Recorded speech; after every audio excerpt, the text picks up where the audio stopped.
Me mõistame, et Eerika Kirkis on midagi sügavalt valet ja kurja. Midagi pole Eerika Kirkiga korras. Mul on võimatu uskuda, et Eerika Kirk pole kuidagi kaasosaline. Härra asepresident, ma olen siin laval meie sõbra Eerika Kirki asemel, sest kahjuks on ta saanud väga tõsiseid ähvardusi. Ma lihtsalt kardan ja ma vaatan internetis ja inimesed ütlevad, nad tahavad, et ma sureksin. Ja ma tahan öelda J.D. Vance'ile, et sa parem ärka kiiresti ülesseks. See on must lesk, mu sõber. See on üks parimaid asju internetis, sest nagu te kõik teate, see koht on tume, see on räpane, see on mõnikord kohut. Aga aeg-ajalt juhtub midagi head. Nii et te kõik teate, et me oleme Charlie Kirki mõrva asjas toimuvate eelistungite keskel. Tyler Robinson. Ja seoses Charlie mõrvaga oli üks šokeerivamaid asju see nõiajaht Eerika Cooki vastu, mida juhtis Candace Owens. Nii et ajapikku saame aru, et Candace Owens on valetav nõid. Ta on kohutav inimene, kes on kogu selle asja teinud enda ümber. Kuid ta ei suutnud olla ainult nartsissistlik tähelepanu otsija, sest ta tahtis sellega hävitada Charlie naise. Nüüd, kui mõelda sellele, et Eerika Cook on kaotanud oma abikaasa, oma laste isa, peab seda kõike avalikult läbi elama ja tegelema selle tohutu organisatsiooniga. Ja kõigele lisaks on ta pidanud läbi elama tema vastu suunatud nõiajahi internetis, mis on enamiku inimeste jaoks lihtsalt hoomamatu. Aga kui need kohtuprotsessid edasi liiguvad ja Candace paljastatakse ikka ja jälle, et ta lihtsalt valetab, siis tundub, et Eerika võib sellest olukorrast hoopis võitjana väljuda. Inimesed on hakanud internetis jagama ilusaid lugusid Eerikast, meenutades, kes Eerika tegelikult kulisside taga on. Lugusid, millega, kui nüüd viisakalt öelda, Candace ei saa kuidagi võrrelda. Alustame sellest loost, mille jagas Michaela Peterson, Jordan Petersoni tütar. Eelmisel aastal, kui mu 6-aastane tütar oli suremas, mis hiljem osutus viiruseks, kirjutas proua Eerika Kirk mulle peaaegu iga päev, kuigi me polnud kunagi isiklikult kohtunud. Ühendas mind oma laste arstiga ja saatis mulle täis piimasegu. Isegi siis, kui arvasime, et see võib olla piimaallergia, enne kui saime teada, et see oli viirus, uuris ta pidevalt mu käekäigu kohta ja oli peamine inimene, kellele ma kirjutasin, kui me lõpuks 12 päevaks haiglasse sattusime. Tal polnud mingit kohustust seda kõike teha ja see üllatas mind. Väga harva kohtab inimesi, kes lihtsalt niisama näevad vaeva, et sind aidata. Kui tore lugu, mille üle mõelda. Aga see on ainult üks, sest neid on palju rohkem. See on Danny Phillipsilt. Selle aasta alguses vajasin operatsiooni, kuid ei saanud üle 6 aja arsti juurde. Eerika astus vahele ja ühendas mind arstiga ning ma sain operatsiooni tehtud nädala jooksul. Isegi kui tal endal on nii palju valu kanda, leiab ta alati viise, kuidas teisi aidata. Ta on üks lahkemaid ja siiramaid inimesi, keda ma kunagi tundnud olen. Muide kallid, kui me loeme mõningaid lugusid Candace'i kohta, siis kontrast saab olema üsna äärmuslik. Olgu, täiesti nõus. Ma mäletan Amfesti 2024 aastal, kui ma jalutasin koos oma abikaasaga boksides ringi ja me sattusime Proclaim X Bible 365 laua juures kokku Eerikaga. Tal oli süles beebi ja ma mäletan, et mõtlesin, kui kummaline see oli, et ta nii rahulikult ringi jalutas nii kiirel ajal, samal ajal kui tal oli süles beebi, kes polnud tema oma. See oli nagu ta oleks teadnud, mida ma mõtlen, sest ta ütles, ma hoian teda, et tema ema saaks puhata ja korraks iseendale hetke võtta. Eerika oli sel hetkel juba tuntud kui Charlie naine, aga ta leidis ikkagi aega oma tihedas graafikus, et aidata teist ema, kes seda vajas. Ta ei küsinud midagi ja tal oli siiralt hea meel seda teha. See ongi see Eerika Cook, keda mina tunnen ja armastan, mitte see väljamõeldud vale, mida vandenõulased levitavad. Järgmine lugu. Kui üks TPOSA mõjutaja mõni aasta tagasi traagiliselt suri, oli sellega seoses palju segadust. Mõjutaja perekond käitus kahtlaselt selle juhtumi asjaolude suhtes ja tundus, et nad petsid inimesi, kuid mõjutajal oli tütar endise partneriga ning paljud tahtsid veenduda, et annetused jõuaksid otse temani. Mul oli side selle lapse isaga ja ma teadsin, et saab raha otse temani toimetada. Seega korraldasin ma annetuskampaania. Mõjutaja ebastabiilne ja veider isa ähvardas mind korduvalt, sest ma kogusin raha tütrele, kellega nad ise seotud ei olnud, mitte neile enda. Eerika oli selle olukorra ajal minuga tihedas kontaktis, sest ta oli murtud südamega surma pärast ja sellepärast, et väike tüdruk oli nüüd emata. Ja ühes parimas loos üldse pakkus Eerika Kirk võõrale lohutust oma abikaasa väidetava tapja kohtuistungil. Ta näitas üles armastust. Diane Nay Branch oli koos mõne sõbraga südaööl järjekorras, et saada kohtusaali vähestele avalikele istekohtadele. Ta ütles Branchile, et lõunapausi ajal ei teadnud ta, kas ta on sõber või mitte, kuid ta näitas üles armastust. Raporti kohaselt ütles Branch, et ta nägi, kuidas Eerika Kirk kohtuprotsessi ajal aeg-ajalt nutis ja käevõruga mängis, nähes, kuidas Kirki lesk emotsionaalseks muutus. See oli tema jaoks raske ja nii edasi. Aga mõelda sellele, et ta on oma abikaasa kohtuprotsessileks, oma Rossmani surma kohtuprotsessil ja ta on seal aidates teistel end paremini tunda. Need lood ilmuvad lihtsalt igal pool välja. Igal pool. Ja kontrast nende lugudega, mis need Candace'i kohta ilmuvad, on natuke valus vaadata. Ma ei hakka valetama. Vaatame seda Milk Barist. Ma armastan sind nii väga. ma armastan sind. Abielu on üldse kõige ägedam asi, see on imeline. Ma olen sinu eest tänulik, ma armastan. Tere, ma armastan sind ka, kallis. Tere õhtust, minu nimi on Erika Kirk. Charlie Kirk on minu abikaasa.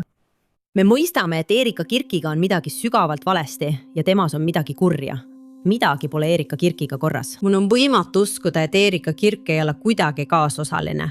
Erikal on psühhopaatilised kalduvused. Otse vanglasse. Vähemalt ülekuulamiseks, Erika. Mida sa arvad Erikast? Ma ei taha midagi vastuolulist öelda. Petnud, aga ma ei taha. Ja me hoolitseme selle eest, et austame minu abikaasat nii väärikalt, et kogu maailm.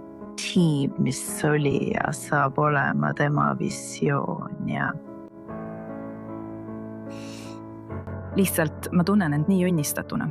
Ja kui tema naine oleks tõesti olnud lihtsalt lesk, oleks ta käitunud nagu tavaline inimene, nagu tõeline lesk, kes ei suuda end voodiski välja vedada. Ma lihtsalt tahan minna ja nutta, lennata minema. Tema töö on nutta. Ja siis meid veel noomitakse, et see on meie süü, et ta nutab. Sest kuidas me julgeme proovida välja selgitada, kes tappis tema abikaasa? Ja kas te näete seda kontrasti? Me jõuame kohe selle looni, mis nüüd levib, kuidas Kendise lugu läks väga viraalseks, kuna inimesed võrdlevad teda Erikaga. Aga vaadake lihtsalt seda erinevust. Vaadake erinevust nende vahel. Seda ta tegigi sel nädalavahetusel. Jälle, see on iga nädal. Selle järgi võiks lausa kella õigeks panna. Ta ütleb, kus sissi on? Mida sa ütled 3-aastasele? Ta on 3-aastane. Just sellepärast on palju inimesi, kes ei usu, et naised on võimelised ettevõtteid juhtima, sest see, mida te siin näete, on uskumatult emotsionaalne reaktsioon. See on naeratus, mida ma lihtsalt ei suutnud näole manada pärast oma abikaasa avalikku mõrva. Kuidas suutis Erika Kirk petta sellist geeniust nagu Charlie? Mida rohkem ma tema varasemaid intervjuusid kuulan, seda rumalamana ta tundub. Ma ei saa aru, raputan pead. Ta lihtsalt polnud naiste teemal geenius. Inimesed teevad vigu. Selline Erika tol ajal oligi. Ta käis igal pool katsetel. Ma nägin, et keegi postitas selle X-is ja ma arvan, et see on nii tõsi. Kui sa arvad, et see mees, Charlie Kirk, kes suudab üles ehitada organisatsiooni ja teha kõiki neid erinevaid asju, laseks end petta nii, et ta ei teaks, kas ta on oma naisesse armunud, siis oled sina siin loll, mitte tema. Ja ma mõtlen, et jah, see on täiesti tõsi. Lõpuks saab ta Charlie naise rolli. Charlie lihtsalt tõesti tahtis armastust. Õige. Ja siis peab arvestama, et seda, mida ta kõige rohkem tahtis, ta ei saanudki. Ja sa võid isegi seda klippi vaadata, kus ta on autos. Ma tõesti usun, et tema on kogu selle PR-kampaania korraldanud, sest ta armastas Charliet. Ta armastas teda nii, nagu Lyndon Baines Johnson armastas JFK'd. Pole aega leinata. Tal oli vaja uue juhina ametisse astuda enne, kui tema keha oli jahtunud. JFK lasti maha ja tapeti. Ja nüüd peab LBJ kahjuks vastutuse võtma. Aga ma pean aus olema, ma ei usu, et LBJ tegelikult nii kurb oli. Mõistes, et mitte miski Charlie elus polnud päris.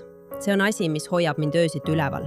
Lihtsalt mitte miski tema elus polnud päris. Erika Kirk on COVID-i vaktsiin. Okei, keegi ei saa selles vaielda. Mul on õigus, see on fakt.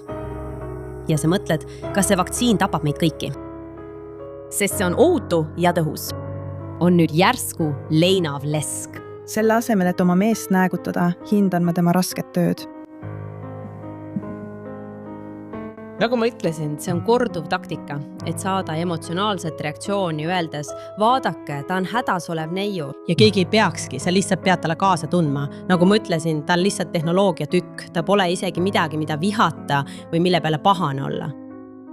Miks tundub, et mida lähemale sa Jumalale jõuad, seda rohkem kurat pingutab, jah. Jah.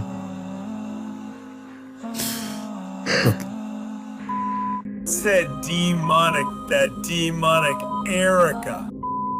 Teil pole Candace'i kohta midagi. Härra asepresident, ma olen siin laval meie sõbra Erika Kirki asemel, sest kahjuks on ta saanud väga tõsiseid ähvardusi. Ma lihtsalt kardan ja ma vaatan internetis ja inimesed ütlevad, et nad tahavad, et ma sureksin. Ja ma olen lihtsalt nii ülekoormatud praegu, härra asepresident. Ma olen lihtsalt nii ülekoormatud. Tups. Ei mingeid pisaraid. Ma olen nii ülekoormatud. Ja mu lapsed! Ma lihtsalt ei taha, et mu lapsed jääksid orvuks, härra asepresident. Ma tean, vabandust. Ja ma tahan öelda J.D. Vance'ile, et sa parem ärka kiiresti üleseks. See on must lesk, mu sõber. Sa saad hammustada. ma olen piisavalt näinud, daamid ja härrad, ma olen piisavalt näinud. Erika Kirk tuleks viia politseijaoskonda ülekuulamisele. Tuleb veel. Päev, mil ta on võimeline 10. kuni 15 aastat edasi. Ta on ohtlik. kui mu lapsed vaatavad sellele eluetapile tagasi, siis nad näevad kõike. Nad näevad, kuidas see maailm rääkis nende isast. Nende emast, isegi iseendast. Nad saavad lugeda iga pealkirja, iga süüdistust, iga valet. Minu palve on, et nende tähelepanu ei oleks kogu sellel müral, vaid pigem sellel, kuidas nende ema end üleval pidas ja kuidas ta sellega toime tuli. Ma armastan teid nii väga, ma armastan teid.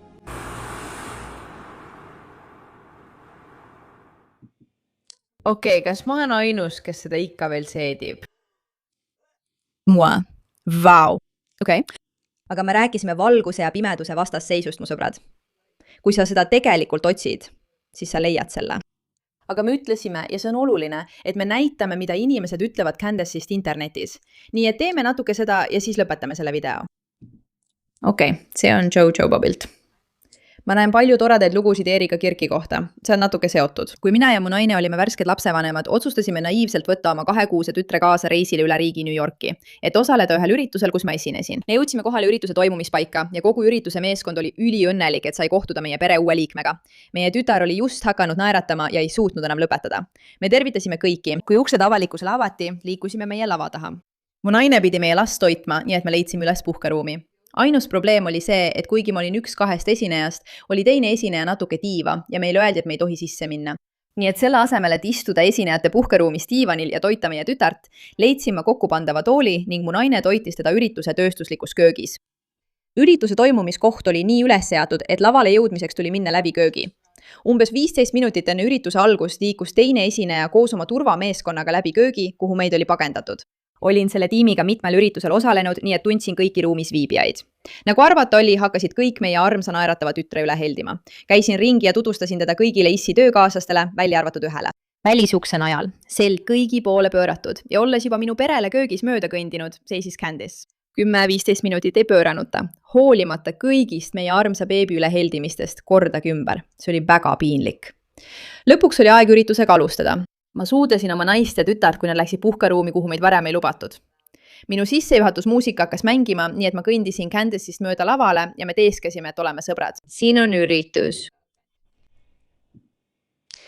Ütle sina mulle. Ütle sina mulle. Kumba sa toetad? Kumba sa toetad ja kelle selja taha sa astud? Valgus versus pimeedus, mu sõbrad. Seda on lihtne näha. Aitäh, et jõudsite selle teemani koos minuga.